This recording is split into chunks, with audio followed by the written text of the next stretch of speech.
Pak. Aku udah mengganggu nih waktunya Pak. Nggak apa-apa, nggak apa-apa. Yuk. Terima kasih Pak Tut ya. Jadi sudah bisa hadir sesuai dengan janji kita ya. Janji kita setelah observasi kelas kemarin kan begitu kita buat janji untuk tindak lanjut gitulah. Iya Pak. Ya istilah kerennya sekarang coaching gitulah ya, pembinaan. Jadi saran saya jangan tegang Pak Tut ya. Jadi kita tidak ada atasan dan bawahan, kita diskusi untuk mencari solusi yang terbaik untuk pembelajaran. Nah, pertanyaan saya yang pertama, gimana kabarnya Pak Tut, sehat? Astungkare sehat Pak. Sehat, benar ya.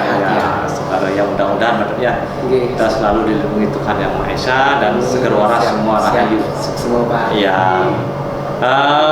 Nah, setelah observasi kelas itu Pak Tut ya, bagaimana perasaan Pak Tut setelah saya hadir di kelas itu Pak Tut? Ya, begini Pak.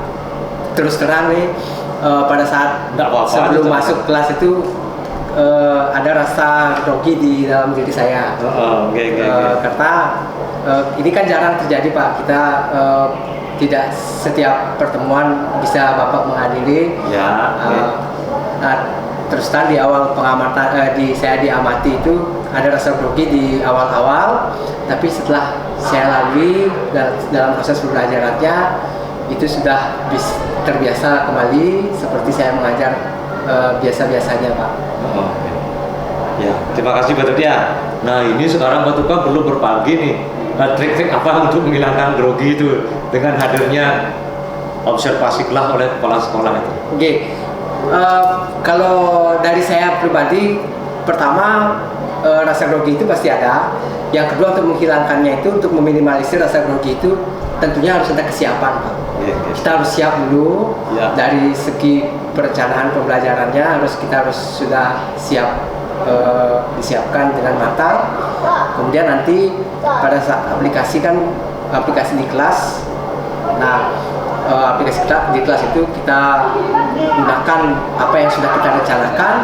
Nah, setelah diamati itu kan sudah biasa, anggap Bapak itu saya anggap siswa yang sedang ikut belajar itu tips saya biar tidak ada rasa grogi di dalam diri saya. Oke, makasih Pak Tut ya. Jadi kesiapan pembelajaran itu yang paling penting ya, kesiapan dan anggaplah kita semua siswa gitu ya Pak Tut ya. Nah sekarang pertanyaan saya, dalam kesiapan pembelajaran itu apakah ada kendala Pak Tut? Kendala-kendala yang dihadapi Pak Tut?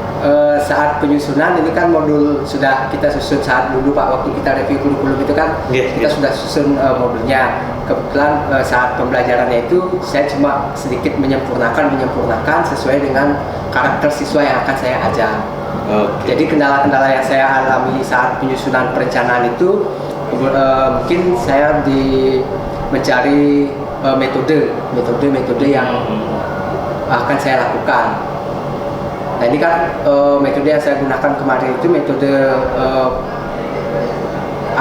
alih peran, bermain peran di sana. Jadi saya mencari literatur bagaimana sih proses sebenarnya metode tersebut seperti itu Pak, biar agar nanti berjalan dengan lancar. Oke, makasih Pak Tut. Jadi menurut pengamatan saya, jadi PDM-nya Pak Tut cukup hidup Pak Tut ya. Jadi semua kelas itu aktif semua. Jadi baik dalam kelompok itu sudah.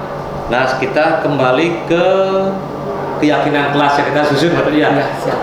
Kesepakatan kita di sekolah kan memilih disiplin positif itu ya. Jadi masing-masing kelas dari observasi kelas itu kita mencoba mengamati bagaimana proses pembuatan dan pelaksanaan keyakinan kelas begitu Bapak, keyakinan kelas yang dibuat oleh guru. Nah langkah-langkah apa tuh yang perlu diterapkan sebelum itu? Pada saat pembuatan keyakinan kelas untuk mata pelajaran saya itu, pertama saya akan kalau saya memberikan langsung ke pilihan langsung ke siswa itu, nanti akan masukan-masukan yang tidak terlalu bebas lah masukan dari siswa Pak. Jadi saya tawarkan ke siswa, ini loh kesepakatan kelas kita sesuai dengan keyakinan sekolah, tata tertib sekolah. Kemudian mereka saya tanyakan apakah ada tambahan atau tidak. Kalau kebetulan kemarin sudah ada tambahan, baru saya tanyakan apakah bisa disepakati atau tidak dalam pelaksanaan pembelajaran tersebut. Nah, perlu nggak sikap adaptif seorang guru dalam keyakinan kelas? eh, dalam membuat keyakinan kelas mungkin dari kita sebagai guru mungkin perlu ini Pak, yang mungkin bagi saya juga masih kadang-kadang tidak bisa saya terapkan itu adalah konsistensi Pak. Okay. Selama dalam pembelajaran kita sudah menyepakati kesepakatan kelas atau keyakinan kelas, tapi kadang-kadang kita selama proses pembelajaran kita lupa Pak. Lupa terhadap keyakinan kelas apa yang sudah kita sepakati. Yeah. Nah itu kendala utamanya itu konsistensi kita pada saat pembelajaran atau pada saat pembelajaran berikutnya seperti itu. Ya. Oke, terima kasih Pak Tut. Jadi sudah itu. Nah sekarang kan dalam observasi kelas kemarin ya ada beberapa teknik-teknik pembaharuan ya, terutama digitalisasi dalam pembelajaran itu Pak Tut ya. Saya tertarik dengan adanya barcode itu Pak Tut. Oh, okay. Jadi barcode yang ditempel di luar kelas. Ya. Itu di pohon-pohon yang anak kalau datang ke kelas itu kan harus barcode ya. Nah itu coba bisa tidak Pak Tut? Dari mana asal mula ide itu kok bisa muncul dalam pembelajaran? Oh ya, terkait dengan metode yang saya terapkan itu awal mula ide saya itu seperti ini Pak. Pada saat pembelajaran sebelumnya itu saya kan menerapkan diskusi kelompok di kelas tersebut. Okay. Nah ternyata dari pengamatan saya itu dalam satu kelompok itu ada beberapa siswa itu tidak aktif, dia istilahnya digendong oleh temannya. Yeah. Jadi semua diskusi atau jawaban terkait dengan LKS itu hanya beberapa orang yang mengerjakan. Yang tidak aktif ini dia tidak acuh tak acuh seperti itu Pak. Seperti tidak ada rasa tanggung jawab dalam menyelesaikan diskusi tersebut. Jadi saya berpikir berarti harus semua diberikan beban dalam belajar kan gitu Pak.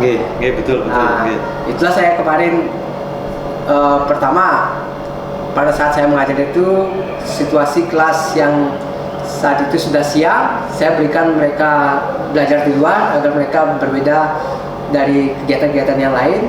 Nah, itu kan pengalaman baru bagi mereka. Saya harap mereka lebih antusias belajarnya karena mereka belajar di luar. Kemudian yang kedua, untuk meningkatkan keaktifan siswa dalam kelompoknya, setiap siswa itu saya berikan tanggung jawab mempelajari materi. Saya bagi dalam satu kelompok itu bagi 3, yang dapat pilihan A belajar tentang A, kemudian yang dapat pilihan B dapat belajar tentang B, dan yang C dapat yang C. Jadi kan mereka punya tanggung jawab Pak. Nah, nanti di dalam diskusi kelompok mereka bertanggung jawab menjelaskan ke temannya. Kalau temennya tidak ngerti, salahnya dia tidak belajar tadi kan gitu Pak. Tanggung jawab di mana mereka bertanggung jawab terhadap kelompoknya seperti itu.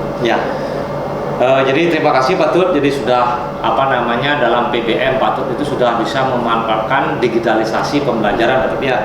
Jadi anak-anak berusaha untuk mempelajari apa yang Pak Tut paparkan di barcode itu gitu ya.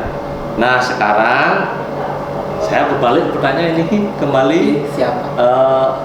Sudahkah Pak Tut menularkan praktek baik ini di Gombel? Terus terang sampai saat ini belum Pak. Untuk menularkan praktek baik ini ke Gombel belum. Kendalanya di mana Pak? Kendalanya pertama ini kan baru kali pertama saya melakukan Pak. Setelah saya memang sih dari setelah saya refleksi memang sih ada dampak positif dari kegiatan itu. Semua siswa dari yang awalnya tidak aktif atau tidak bertanggung jawab dalam kelompok, dia punya tanggung jawab sendiri, meningkatkan tanggung jawab mereka dalam belajar. Yang kedua, mungkin kalau diberikan nanti, kalau ada Gombel, kegiatan-kegiatan Gombel yang terkait dengan pembelajaran, mungkin saya bisa mengusulkan ke sana seperti itu. Jadi Pak Tut ya, jadi kalau bisa kan berbagi praktek baik dalam kementerian. Jadi manfaatkan Gombel itu dengan sebaik-baiknya.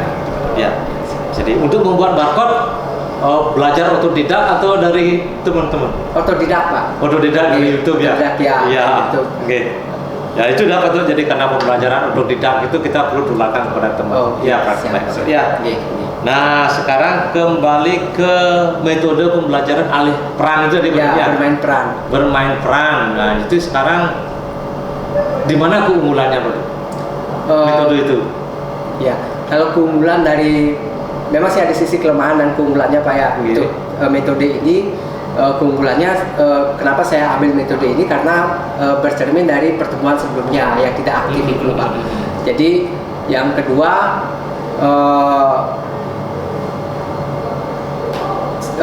keunggulannya itu saya rasa semua anggota kelompok itu bertanggung jawab Pak, biar tidak ada yang nganggur saat diskusi LKS itu nganggur ada. Jadi aktif satu, jadi kalau ada bermain peran ini semua sudah masing-masing belajar sesuai dengan tupoksinya, menularkan ke temannya, jadi mereka kan punya tanggung jawab Pak.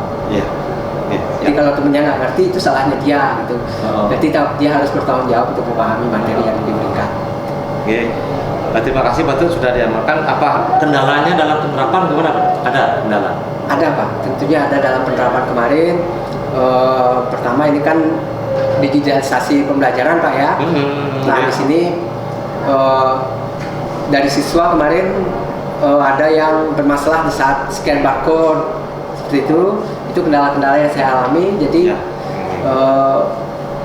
mereka ada yang paket datanya kurang, itu kan saya berikan link YouTube, di sana ada di barcode juga, jadi itu merupakan kendala-kendala saya. Kemudian kendalanya mungkin karena kemarin itu areanya cukup luas, jadi saya dari pindah satu tempat ke tempat yang lain, jadi memakan waktu yang lama dalam proses pembelajaran. Itu kendalanya.